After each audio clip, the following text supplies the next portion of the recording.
gentlemen, introducing your host from the birthplace of extreme, Philadelphia, Pennsylvania, weighing in at, well, an average weight for a person of his size, Shondell Wilbur.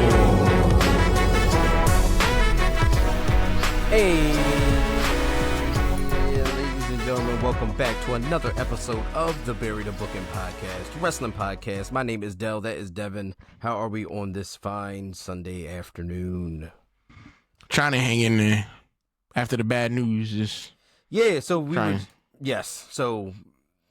I said the whole intro because that's the intro and that's all that, but no, I don't like this. I don't like this. I've seen several confirmations, and it's one of those things where you see all the tweets and the posts and everything, and it's like maybe this isn't.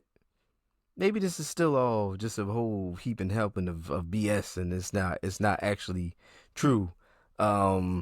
We are on the podcast here on Sunday as we record on our classic Sundays. It is June 1st. It is the 1st.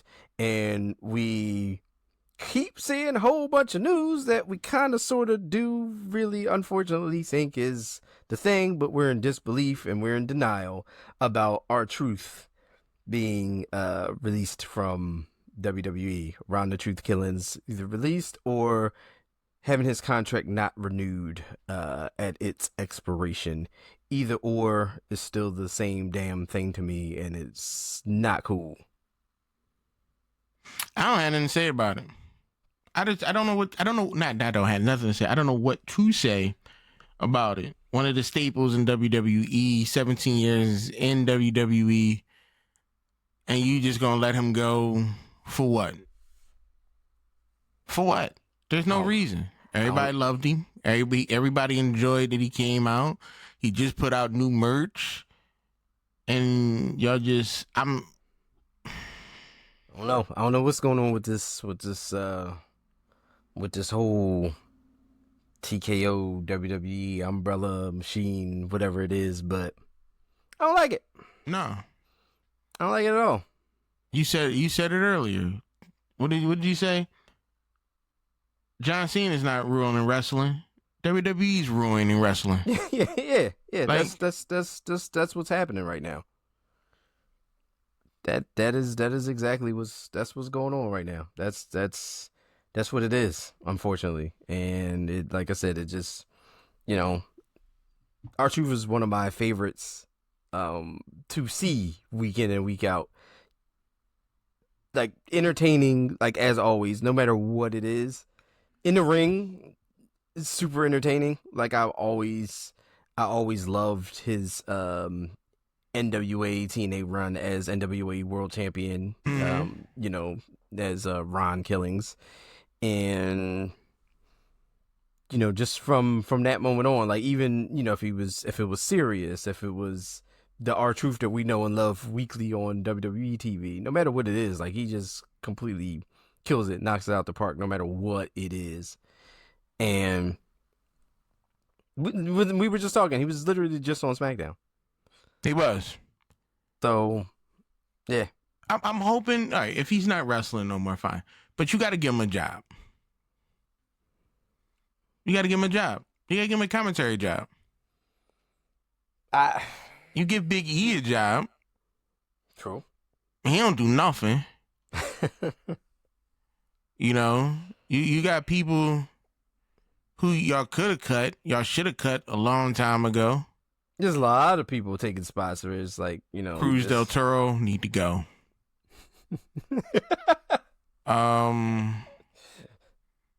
Who else?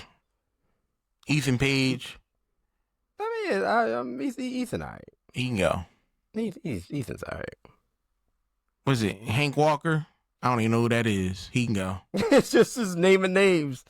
These people can get up out of there. Yeah, I'm just thinking, like, people you can get rid of.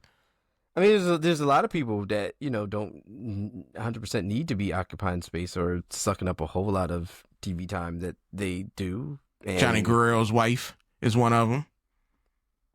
She taking up all types of time. Hey, damn, Candace the out here catching strays. Cause she horrible. Damn. She horrible now because we lost our truth. She was fine. Yeah, She would never came up, but we didn't lose our truth. A week ago, she was cool. It was all everything. Yeah, she was cool. Everything was fine. Now all of a sudden, like we still got Natalia. Wait. How do we still got Natalia wrestling? I mean, but we ain't got our truth. I miss Natalia. Think of that. Think of how crazy this world is. Natalia is still out there doing something, but we lose our truth. It's wild, man. We could have got rid of Pete Dunne. Is anybody thinking about Pete Dunne? No. Nobody. I mean, I like Pete Dunne, but I'm not thinking about Pete Dunne. Not one person is like, oh, well, let's see what Pete Dunne talking about. What he doing? Yes. You couldn't fire one of the Tongas? Tongaloa. You could have fired Tongaloa and replaced him with R-Truth in the bloodline. You could have. Better story than what they got. And it would have fit. It would have worked. Because that's what happens. Like, R-Truth just works. Ryan Killings just works, no matter what it is. But I bet you when Zoe Stark come back after breaking her leg in 8 places, she gonna still have a job. Or here's another thing. Fire Wade Barrett and put R-Truth in his place. I can't stand Wade Barrett. You don't like Wade? No. I don't like him. I don't like him. I don't like his attitude. I don't like how he talk. I don't like nothing about him. You don't like nothing? You don't like nothing about him? Trash. Nothing about his obsession with Jade Cargill or none of that? None of that. That's all he go for. I give it to him. He like the black ladies. Yes, yeah. Listen, wait. He like the chocolate. I give him that. Yeah, Wade Barrett has a lane. But get out of here. Man. Yeah, man. Not cool. No. And it is for that. I'm going to say it's for that reason. It's not, but right now with this whole R-Truth thing, that's the reason that we're going to take it a little differently on the Bury the Booking podcast this episode, this week. We're going to talk about some AEW in depth because we had last week, we had the Double or Nothing pay-per-view, and we're going to talk about Double or Nothing. We're going to talk about, what it could mean moving forward, things like that. And then we'll get around to WWE and all y'all dumbness with the truth stuff later. How about that? It's not even just that. You had Joe Hendry lose the belt too. I don't even want to talk about how outlandish this whole partnership with TNA is. For those listening, I did air quotes. Yeah. Horrific. Garbage. But let's talk about AEW's Double or Nothing pay-per-view.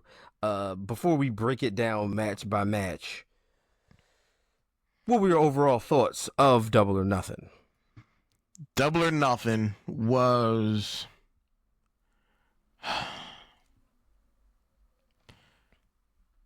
overall, Double or Nothing was a really, really good show.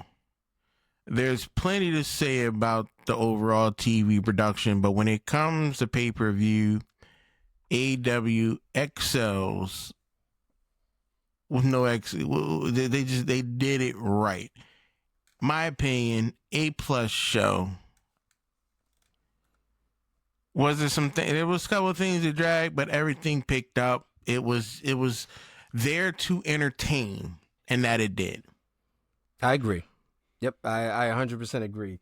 AEW's Double or Nothing was the best AEW pay-per-view that I've seen in a very long time. Not saying all of them were bad, because AEW does pay-per-views great. Like, we have no problem with the product that they put on pay-per-view. I feel like if you are watching AEW and you decide to spend money or not, whatever you do, and you take your time out to watch an AEW pay-per-view, you're not going to be disappointed. Because if you're watching it for the matches, you're watching it for the competition, for the in-ring stuff, you're never, ever, ever going to be disappointed about it. And I thought this show was fantastic. That was a really good show. Was it long? Yes. AEW pay-per-views are ridiculously long. Now, I could say that they could have cut a few matches that could have been okay for an episode of Dynamite, and the show would have been that much better. There's a couple, we'll talk about them, but there's a few matches that I'm like, they really didn't need to be on the show. You could have just put on an episode of Dynamite. We would have been fine. But yeah, the show was great. Let's talk about it. It started off with the finals of the Women's Owen Hart tournament, and we had Mercedes Moné versus Jamie Hayter. How we feel about it?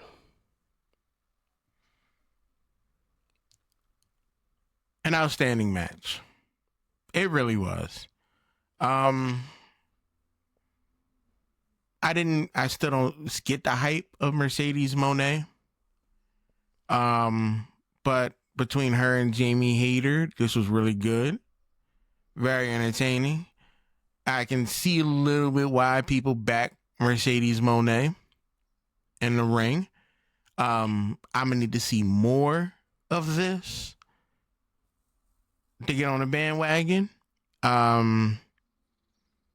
Hopefully we'll see more of that during the build up between her and Toni Storm. Cause I think that's what Mercedes Moné needs. A Toni Storm in her life. Cause remember, everything Toni Storm touches gold. Yes, it is. And if you want great entertainment, that's the perfect person to put you in front of. Yeah. Oh, yeah. But I enjoyed this match very well. Yeah, this match was outstanding. Like, I really enjoyed this matchup. It was, I would say it was the best Mercedes Moné match from in AEW. This match with Jamie. Well, this is the only Mercedes Moné match I've really enjoyed in AEW. I mean, she's had a few good ones, but this one here was like just blew those out of the water. And she gets the win here, as we talked about her, in the future, leading to All In with Toni Storm. But this match, there was great back and forth, great false finishes. Just her and Jamie it was going down in this match. It was, and I really, really loved it. It was. I was a fan. Again, this was a good match to set the tone for the show. Good opener. As they said at the beginning, the pay-per-view was going to be bookended by the Owen Hart tournament finals. So the women's was going to open, and then we would have the main event, which would close it, which would be Ospreay and why am I forgetting? Hangman. Ospreay and Hangman. We'll talk about that one in a little bit later on. But yeah, Mercedes Moné gets the win here. Great match. Really enjoyed it. Next up, we had the match that I enjoyed the match, but this match could have been on Dynamite. For me, this was better than I expected. Yes, definitely, most definitely, much better than I expected. Yeah, like I didn't think this was going to be some grand, spectacle. Right. But it was. It cleaned up. It was a heck of a lot better than I thought it was going to be. Yeah. So it was FTR versus Daniel Garcia and Nigel McGuinness in the tag team match. And like I said, show-wise and structure of the show and length of the show, this one could have been a outstanding match. I mean, it was, but it could have also been an outstanding match on like an episode of Dynamite, or like on either the go home show for Double or Nothing, or this past Wednesday. We could have had this fantastic match on that as well. But FTR got the win. Not upset about that. I think we predicted FTR to win this match when we did our predictions for it, and I mean. Good match. Decent match. Yeah. I'm gonna say decent match. Okay. Because like I said, it was better than what I thought it was gonna be, but it still wasn't the greatest. Like I wasn't Did you like really Nigel thinking McGuinness? about this Did you like after Nigel's? it was done. Did you like Nigel's performance? No, No. I don't like Nigel. No, we just needed Daniel Garcia in FTR. With a handicap match. Yeah, I don't see what Nigel's wrestling for. I mean, it's like I said. Stay in the commentary. Nigel had. What are you doing? Nigel had some. He had a fantastic outing. Like, but this. You was, not know this Pat was McAfee. years. Cut it out. This was years ago. Hey, look, Nigel was awesome. I'll give him that. Speaking of awesome, and two guys that I do believe you feel the opposite way that you do about Nigel McGuinness. Yes. This was the stretcher/ambulance match, whatever the hell you actually want to call it. It's the same damn thing. This was Ricochet versus Mark Briscoe. Match thoughts. Fun. Oh my God, this thing was so stupid. You got, I don't know what these guys was thinking. You know, you got innovative ways of using cleaning solution. Yeah. It was way too much going on in this match, but they looked like they were both here to entertain and entertain only. That's what it felt like. It felt like they were here to, like, you know what? We're just here to put on the show. And that's what they did. They put on an unbelievable, excellent show. It was fun. It was hilarious. Yes, I would prefer Mark Briscoe to win, but I'm not upset either way that Ricochet pulled out the W. Yes, it was fun, bloody, very bloody, but it was. Yeah, I thought that they were gonna kind of shy away from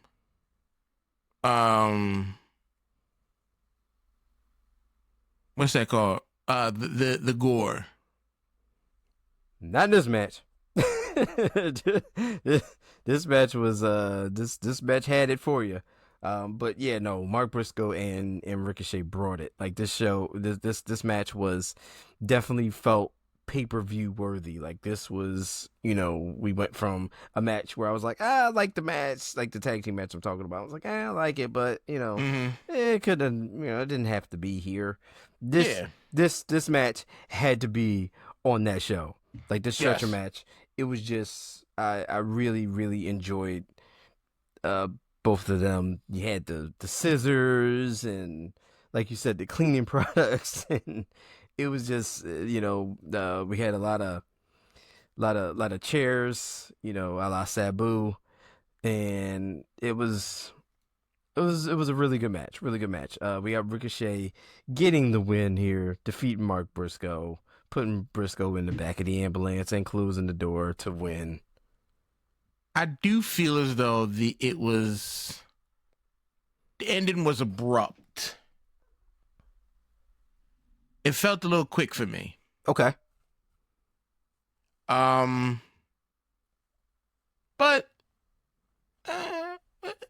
I can't complain about it. Yeah, it was. Yeah, good match. Then we had the AEW Tag Team Championship match. It was the Sons of Texas, which was Sammy Guevara and the Natural Dustin Rhodes. Yes. Versus the Hurt Syndicate in Bobby Lashley and Shelton Benjamin. With MJF and MVP. This is one of the only matches that I really wasn't behind. Okay. I know the build up between Sammy Guevara and Dustin Rhodes and the Hurt Syndicate, but it wasn't fully played out for me to really care about why. I agree. Like I felt like I was missing. Well, I'm always feel like I'm missing information, but I really felt like with this one, I was like, I'm missing information on what the hell is going on. Yes, information and felt a little rushed. Well, I think, yeah, the rush part, I feel as though was more on the line of we weren't sure how this was going to play out. If Dustin Rhodes is physically capable of giving the fans a longer match. Because he is kind of, he's old. He's old, but he's and he shouldn't be doing this. He moves better than some. And how much, what does he have to do to himself to move like that? Like, he needs to just sit back and chill. He ain't getting around a little better than John Cena. Yeah. Yeah. John Cena's about to, he ready to clock out. Yeah. He ready to clock out. But, you got MJF out there. Of course, MJF's going to get involved. He's, trying to stake his claim in being a focal member of the Hurt Syndicate. And, they did a little play on, he's doing too much and, they don't want his help and all that. And then the whole little weird, psych, it was whatever. It was, look, no one really believed that Dustin and Sammy were going to win the tag team titles here. So, no, it was, you were just kind of just waiting for this match to end. So it was what it was, but it's not enough. Yes, I agree. And I think that they're not doing what they need to do with Bobby Lashley. Can I say that? Yes, you can say that. They're not. They're not doing what they need to do with Bobby Lashley. This whole Hurt Syndicate thing, how you go from running the show to not running the show, I'm done with it. I'm done with Bobby Lashley in this role already. Yes, I would like to see my Bobby Lashley in a, single. He could still be part of her syndicate, but being that guy, that, that leader, that, that role, that single guy going for the title like MJF wants to be. Yeah. For the Hurt Syndicate. But we're here, and this is what we have. And I think that's messing it up. Like, I really do. I'm really thinking him in this role is a hinder. I do. I'm every time I see Bobby Lashley. Oh. Wait, we had a the hiccup. We back, but I can't hear you. Hey, out again. Technical difficulties on the pod, ladies and gentlemen. But you're back. I have visual. Don't know if I have audio yet. It says your mic is muted. At least on my side.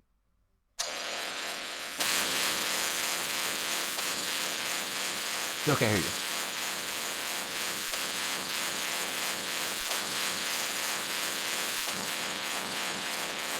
Nope, got video, got vision, but no audio.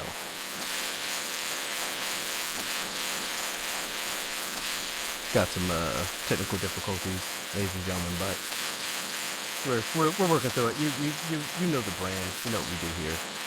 But while we get that working, get that situated, which should be any moment now, we will just talk a little bit about the next match, and then Devin will come in and let us know what he thinks. I won't move on until we get it from him, but it was the matchup between Okada and Mike Bailey, T-Ball Mike Bailey. And for me, that match was one of the matches I was looking forward to most on the show. We had, it had everything for me. Okada is still, even though we get what we get from Okada in AEW, Okada is still one of the best wrestlers for me to watch. He's one of the most enjoyable just performers in the ring, and when he brings it, when he does it, when he Okadas. And like I said, Mike Bailey is just, it just goes without saying with Mike Bailey. I love every thing that we I'm get back from this. Oh, he's back. Sorry about that. My mic, I don't know what happened, but my mic just stopped. It happens. Yeah, the Yeti. It went from the Yeti, then it's saying that I didn't know my computer, the Tower Omen, had a mic. But it was saying that everything was going through the microphone. I'm like, oh man, what the heck? Yeah. Well, while you were going, I was just telling them how much I liked and loved everything about Okada versus Mike Bailey. Yes. Yeah, I agree. Yeah, I thought that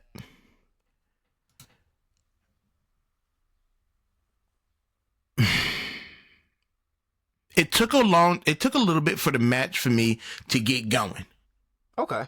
To get that steam. But then when it happened, it was unbelievable. It was a great match between them. Oh yeah. Because for some reason I felt like Okada wasn't sure if he was going to phone this one in or not. And it was just a little slow build. But once it got pumping. I'm like, once when Okada's, he's one of the best on the this thing was it was hitting all the bells it needed to.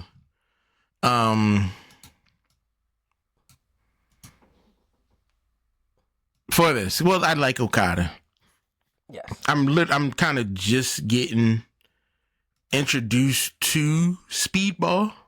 Yes, so I'm not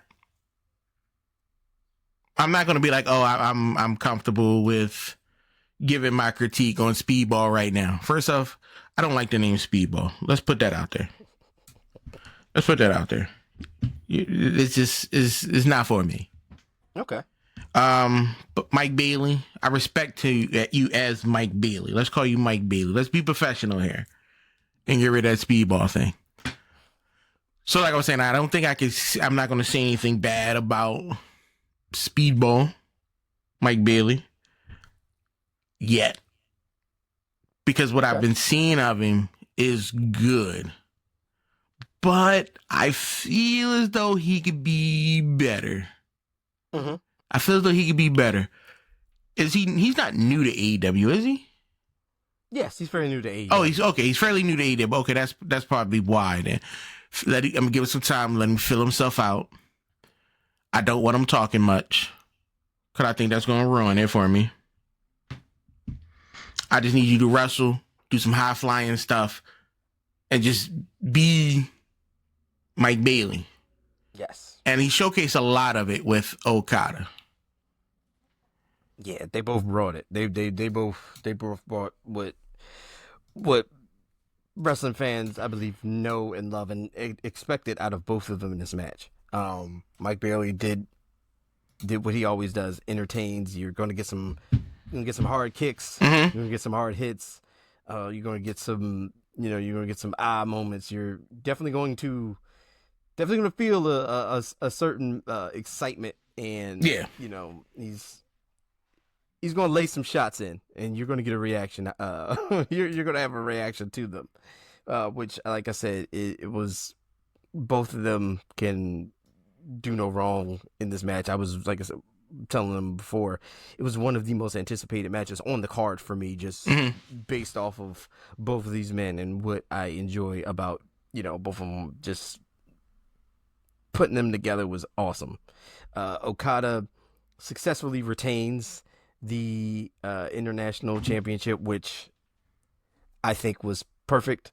And like I said before on many other podcasts, I feel like Okada should just never lose the international championship. Keep it with him. Keep it on him. Might as well. It should just literally be his championship for like ever, until it just goes away. He should be the forever champion. They should treat that like they treat the Ring of Honor Women's Championship with the like, just Just take it. Just have it. It's fine. But yeah, Okada does beat Mike Bailey and retain the championship here, which was great. Next up, we had the AEW Women's World Championship match. This was Mina Shirakawa versus Timeless Toni Storm. Thoughts on this? It was a great match. Then it got weird. And I'm like, what? Then I thought about it. What would I expect?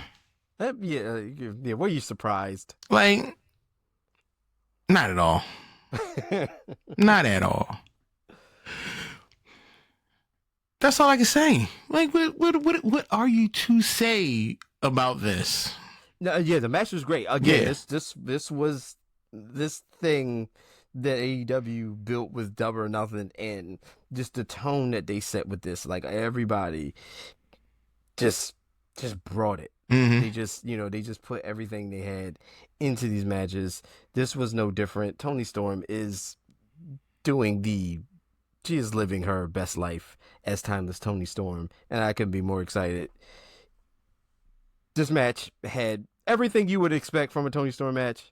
Mina Shirakawa, of course, super popular with the fans. Both of them are. And the match didn't disappoint. The ending, there's a lot of people that were not disappointed either with this. No. A lot of people that were. What was it? Was it Dynamite or was Collision where she met face to face with Monet? That was Dynamite. That was Dynamite. I believe that was the main event segment for Dynamite. She tried to pull in and grab one off of Monet. Yeah. But I don't think Monet feeling all that. No. But yeah.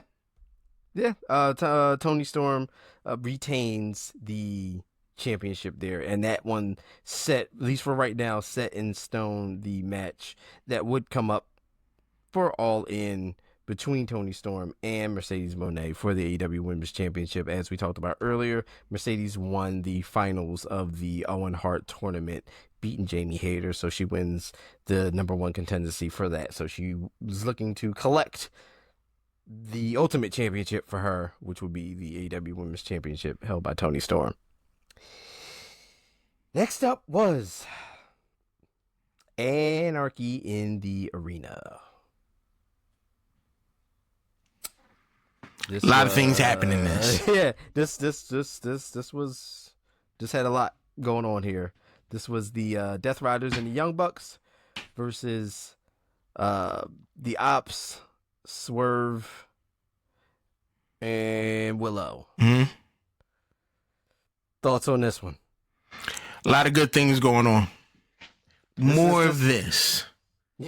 Less of that other stuff that you're doing, please. More of this. First, I know what the hell Kenny Omega was doing for like the first 5-10 minutes of what's going on. Well, he came out with the Captain America trash can lid. Well, Captain Omega, I'm going to say. Captain Omega trash can lid. Is that it? What did Swerve come out like? Predator. Yeah, he came out as a Yatua. That was pretty cool. And I'm like, we cosplaying now? Yes, and I'm okay with that. He even had like the infrared. The targeting. The targeting and on his video screen and all that. It was cool. I dug it. Yeah, they're doing a lot. Yeah. And as we talked about, like, look, if we were doing all that, Samoa Joe should just came out in the ice cream truck and been Sweet Tooth. Yeah. I mean, why not? You might as well pay for those rights for like 5 minutes. Yeah. You know? Get all that situated. You played drowning pool for 15 minutes. You did. You did. This match had a lot. People. It had a lot. It had a lot of great moments, like when what did Claudio do? He hit Strickland, sent him to the speakers. Oh yeah, that's what killed the music. Yeah. Shafari, she padlocked Willow's airing, so she couldn't go nowhere. Not cool. Not cool. That invoked a crowd chant of "Please save Willow." Yeah. Then the staple gun. Oh yeah. That was the staple guns were a thing. Dude, when he had what was it? Kenny, he hit the Snapdragon suplex to Shafiri. Like, man, we beating the women now? Hey, look. Sometimes you got to. She was in the match, man. What else happened? It was so much. Yeah, it was so much. Like we talked about the staple gun, Marina Shafir stapling Swerve's tongue and yeah. I can go for these at least once a month. One of these? Yeah. One of these type matches. Pure shenanigans. It was. Yeah, it was just fun. Yeah, this was pretty crazy. I mean, the good guys prevailed in this match, thankfully. We got Wheeler Yuta getting tossed, just letting the bodies hit the floor. There were a lot of bodies hitting the floor, like we talked about. Like they played Drowning Pool on loop for I think it was maybe 3 or 4 playthroughs. Yeah, it was a long time of it. Just yeah. Yeah. The shoe, the tacked shoes. Oh yes. It's a lot. Yeah. Yeah, if you haven't seen AEW Double or Nothing, first of all, watch that show. The show was fantastic. If you haven't seen Anarchy in Arena, I definitely would. I would recommend Anarchy in Arena, 100%. Yeah, so Swerve, Willow, and the Ops wind up getting the win here, and just there's way too much to be said about how crazy this one was. But a fantastic match, nevertheless. Then we had a match that for me, this was another match that could have been on Dynamite or Collision. This brought the show down. I didn't need this. It was one of those things where it's like, first of all, you're gonna put this on following Anarchy in the Arena. Yeah. This is where you got too much stuff going on in the show. This was your palate cleanser. Yeah, your show's too long at this point. This is what this was. This was Paragon, who I like, Adam Cole, Roddy Strong, Kyle O'Reilly, versus the Don Callis family. I didn't need this on the show.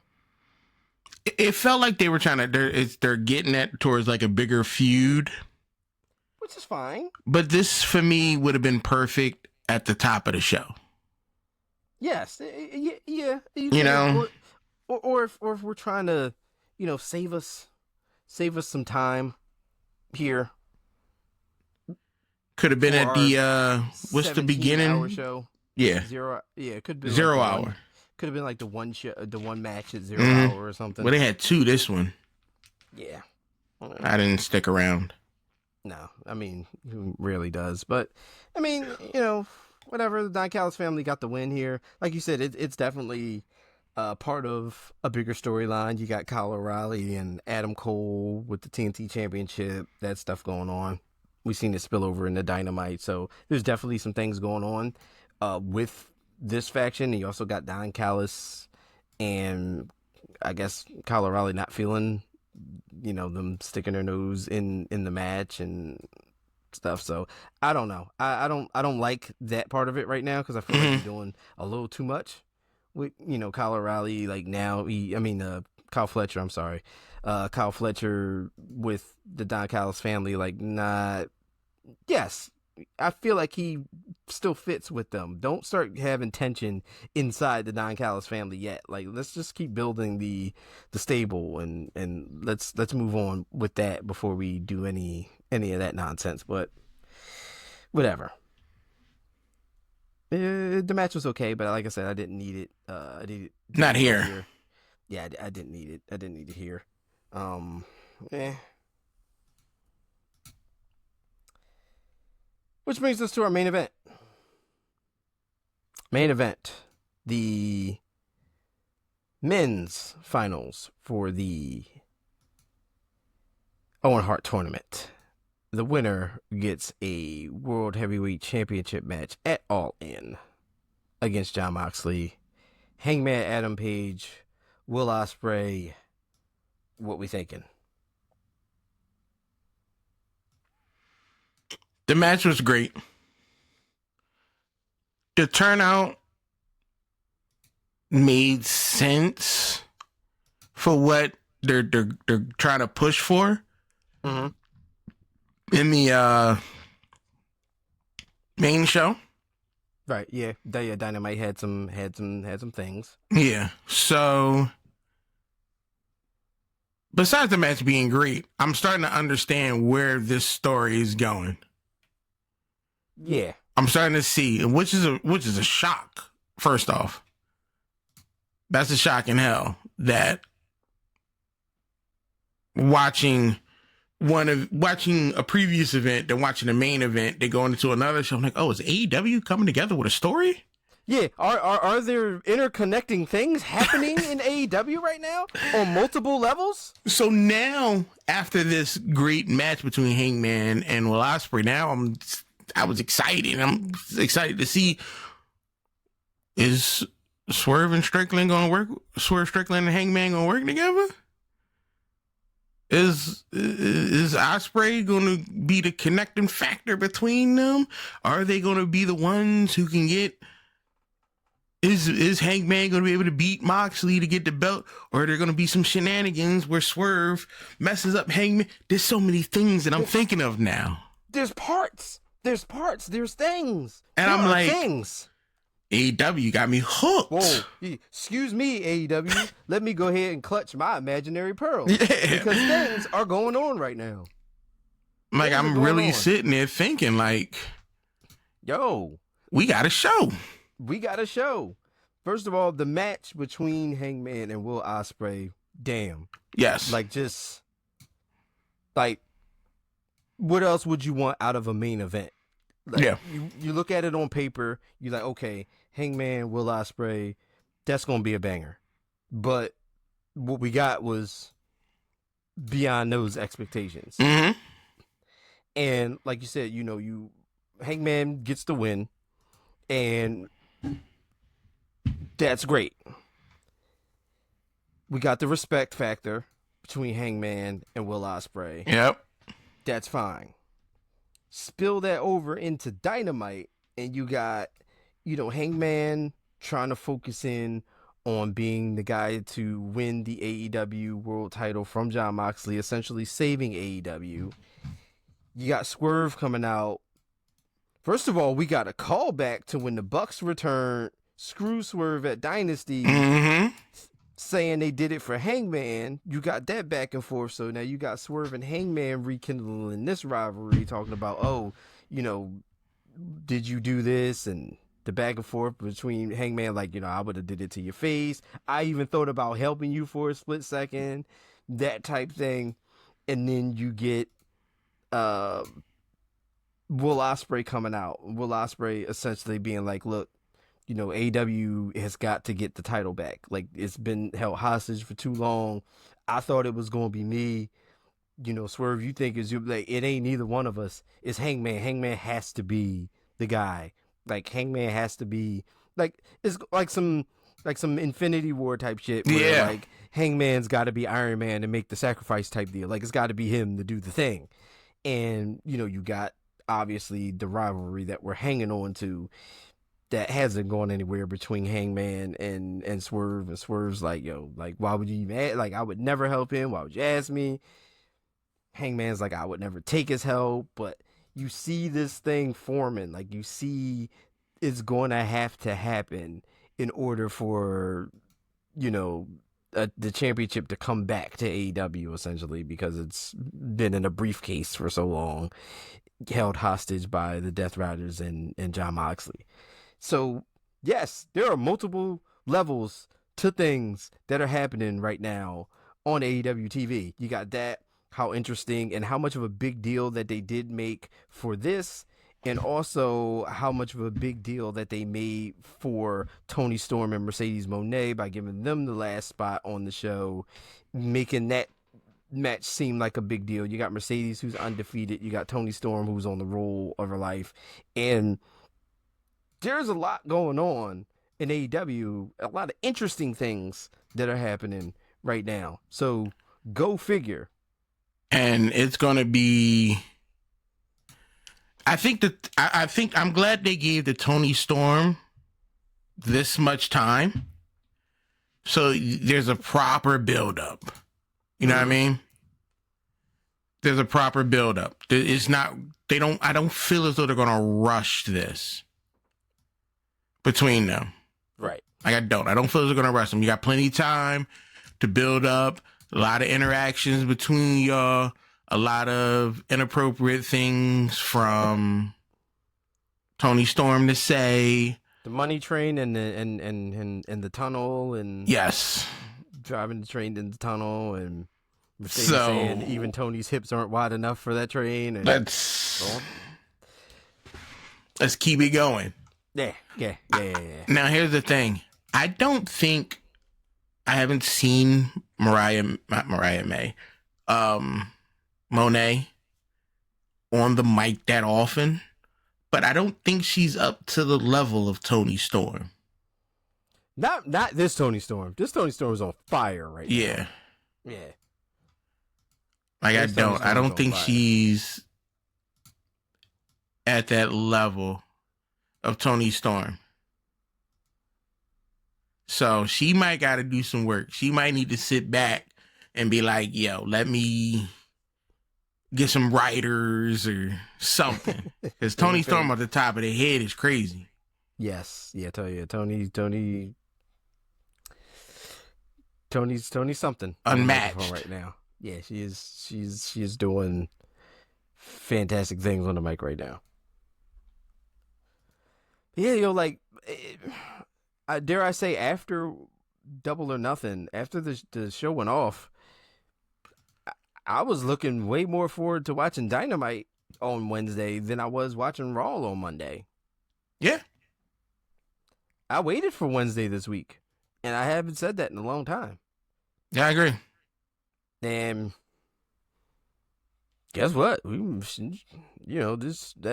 might be turning into WWE in a nutshell in a minute, especially when y'all keep doing stuff with this like R-Truth. Yeah, y'all keep messing up. Y'all bring in you slimy bastards, you. You brought Rusev back, which nobody asked for Rusev. Rusev, yeah. I mean, no. We didn't. No. I ain't seen him since Total Divas. He was fine on Total Divas. You finished it, right? Yeah. Yeah. Did you like it? I actually did. I'm sorry. That Total Divas has sent me down a rabbit hole of reality TV. I've never been Road Rules, and what's the one where they lived in a house? Real World. Real World. Those were my reality TV shows that I remember. Yep. Now my 600. We got the Miz. Huh? That's where we got the Miz. Yeah. Now I'm watching Total Divas, My 600-Pound Life, Little People, Big World. Those are some good ones. The John with the Tourette's girl. Oh, Balin. Yeah. So many reality TV shows. Now I'm not ever going to get into like the Kardashians or nothing like that. Oh yeah, no. Because I need a level of comedic response. I need some funny behind it. Yeah. That's a different type of show. Yeah. Little People Big World is my show, yo. These little people crazy. They be wilding out. The dad don't like the mom don't like the dad. The dad was sleeping. They got this huge farm. The dad was sleeping in like the truck somewhere on the farm. They can't stand each other. One of the little boys is like, yo, I'm done with this. He married a woman and got out. I was like, I don't want to be problem with this. They having other little people babies, and it's crazy, yo. Oh. It's loud. I don't know if that's a political term, little people, but the show is called Little People Big World. Right. Yeah, that's the I don't know the political term for it. I just call them people. I mean, because they are, everybody. That's on crazy. I be watching all of them. I need another wrestling joint too. Oh, yeah, I mean. I don't want to see the Bellas. No. Oof, no. They weren't that big of a focal point in Total Divas. I can't do it. I can't. No. No. So I guess it's time to talk about WWE for a second. Yeah. Whatever. And we got Money in the Bank right around the corner. The next time we talk to you guys will be after Money in the Bank. So let's jump into some predictions. Mm-hmm. We'll do the Money in the Bank card. It's not the full card, but we'll do a little break off and see. I believe we have 2 more qualifying matches. One to determine the last spot for the men, and one to determine the last spot for the women coming up this week. So we'll try to fit that in and see where the predictions lie. In no particular order for Money in the Bank and the predictions. Let's go with let's start with the men's Money in the Bank. We got the qualifiers in Solo Sikoa, LA Knight, Penta, Seth Rollins, and as of this past week, Andrade. And I believe there's one more person that is to be announced. I believe there's a triple threat match between CM Punk, AJ Styles, and El Grande Americano, if I'm not mistaken, for the last spot. So let's first figure out who we think would be the winner of that triple threat match that would be pushed into the Money in the Bank match.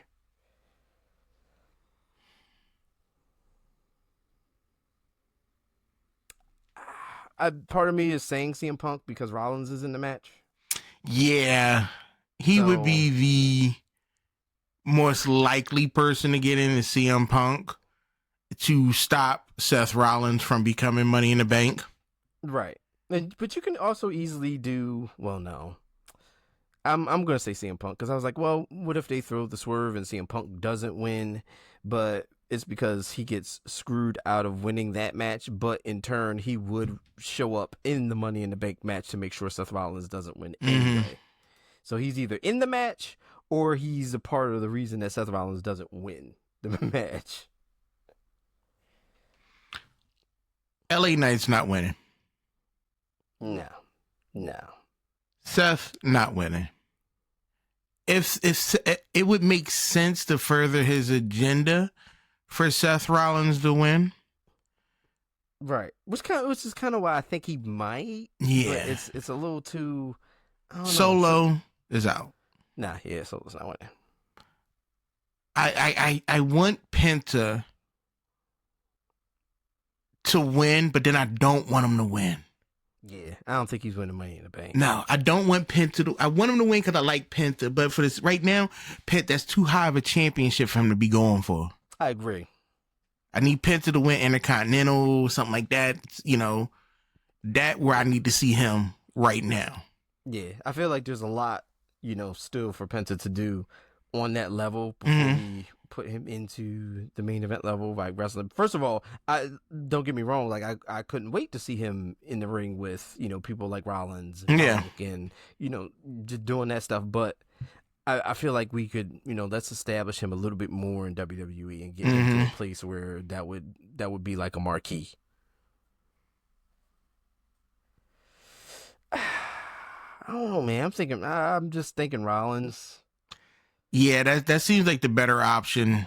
Because you got to figure Seth Rollins is in the Money in the Bank. You're going to have Bronson Reed helping. You're going to have Braun Breaker helping. You're going to... If Rollins is... I mean, if Punk is in the match, then Seth Rollins, I think, would... I think he wins. Yeah, that makes sense. That does. That makes a lot of sense. Yeah, that makes a lot of sense to have Seth... I do want CM Punk in the match because that's going to be... But here's the thing. If CM Punk and Seth Rollins is in a match, that means that other people are going to have opportunity. Because you said Andrade's in it too, right? Yeah. Yeah, Andrade's in. Yeah, I don't think Andrade's winning. Nah. No. Andrade, Penta, Solo, and we're gonna say Punk for sake of, you know. Yeah, I don't think that happens. So I think Rollins is the likely one to win this one. So yeah. Let's do the Women's Intercontinental Championship match. You got Lyra Valkyria defending against Becky Lynch. I don't think Lyra has the... First, let me back that up. Let me clarify this. I don't think Becky nor Lyra has the heat to have this belt. Okay. I don't. The heel turn on Becky Lynch, cool. I get it. But you're not doing nothing. You going after that little girl. That's what it feels like. It feels like a grown-ass woman going after a little girl. So I'm not comfortable with that. I don't think Lyra right now is becoming a better champion, but it's too late in my opinion. This heat should have been, you should have been fired like this months and months and months ago. And she was just having matches. Like, nothing really, she was just coming out, having matches. Which is with somebody, just no. whatever. You should be kind of just dropping elbows and bird wings or whatever you do on top of people all day, every day. And now I'm seeing the personality. Mm-hmm. Yeah. But it's too late. Like, I'm done with you. Now, I'm predicting Becky to win. So maybe this personality helps when she does lose the title and she can be the chaser. And maybe that'll be something different for her. Hopefully. But right now, I'm not feeling Lyra Valkyrie, whatever how you pronounce her name is. Valkyria. Excuse me. It's just for me, and I don't even want Becky Lynch to win. I don't. Anyway, I asked Becky Lynch to come back to wrestling. Angry. All PMS and all crazy. Oh, that was insensitive to say. You can send all that hate mail. Yep. Straight down. Yep. At Devin Davis on all the socials. DEVIN, DEVIS. I'm sorry. It all comes to me. My link is always in the bios. Yeah. Yep. Sorry. Send it there. But yeah, I mean, I'm going Becky Lynch to win this. I just feel like, we're gonna need a title change. Yeah, she didn't win it the last time. I feel like it's the next thing to happen here. Then we'll go with sticking with the women's. Let's go with the women's Money in the Bank ladder match. We have Julia versus Roxanne Perez, Rhea Ripley, Naomi, Alexa Bliss, and I believe there's a women's triple threat match that features Stephanie Valkyrie, Ivy Nile, and Liv Morgan. So we know that Valkyrie is not going to win the Money in the Bank. Oh, Lyra. Well, yeah, because Lyra's wrestling Becky. Yeah, so she's not going to win the Money in the Bank. She's not even going to win that qualifying match. Oh no, that's Stephanie Valkyrie. Oh, the chick that just came over. Yes. Oh, okay. Yeah. Oh, Steph. Yeah. Hold on, let me make sure I got the right lady. Okay. Yes. Oh, let me make sure I got the right lady. Yeah. Her.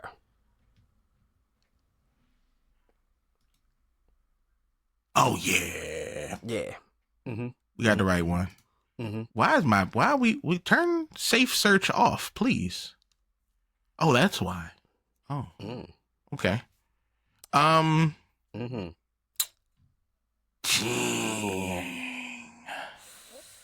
Could she win the triple? So Ivy Nile's not gonna be in. Nile's not gonna win the qualifier. Not at all. I'm not putting Ivy Nile in there. So it's Stephanie. Ivy's out and Liv Morgan. I think you gotta have Steph win the Money in the Bank. First off, it's gonna You want to knock Liv down a peg. Mm-hmm. Keep Liv, out of it. Put Stephanie Valkyria in the Money in the Bank and have her win it. I'm not mad at that. I'm not mad at that. I'm not mad at that at all. I'm not mad at that at all. She walking around with people on leashes. I'm not mad at that at all. No. And even... and she doesn't even have to win. I think this would be a good bump for her to be in the match for the Money in the Bank. Absolutely. Naomi's not winning. No. Naomi's not winning. Rhea's not whipping. I don't think Rhea's winning. Now Roxanne Perez? I could see Roxanne Perez winning this. I could see Roxanne Perez winning Money in the Bank. It would help because she's already trying to interject herself into the Judgment Day. Yeah. Yeah, I could see Roxanne Perez winning the Money in the Bank. See, my two toss-ups is Alexa Bliss and Roxanne Perez. Okay. I'm gonna lean Roxanne Perez. I'm gonna say Roxanne Perez wins Money in the Bank. See, now Alexa Bliss, well, I think she might win, but she's not doing nothing right now. Right. Yeah, she's just kind of she ain't doing nothing right now. Right. Yeah, so okay. All right. So that's I'm going Roxanne for my Money in the Bank. Then we got, after that hot segment on SmackDown between Cody Rhodes, Jey Uso, Logan Paul, and John Cena, where Logan Paul is probably a little too big for his britches, for John Cena even. So is this something where John Cena's like, yo, I don't even really want to bang with the bull either, and then this starts John Cena's like little keep continuing to turn back to the light side thing? I don't know, but I don't really care about this match. I think I'm gonna be eating around this time. Yeah. Right when the entrances of this match is happening is when extra barbecue sauce gets dumped on something.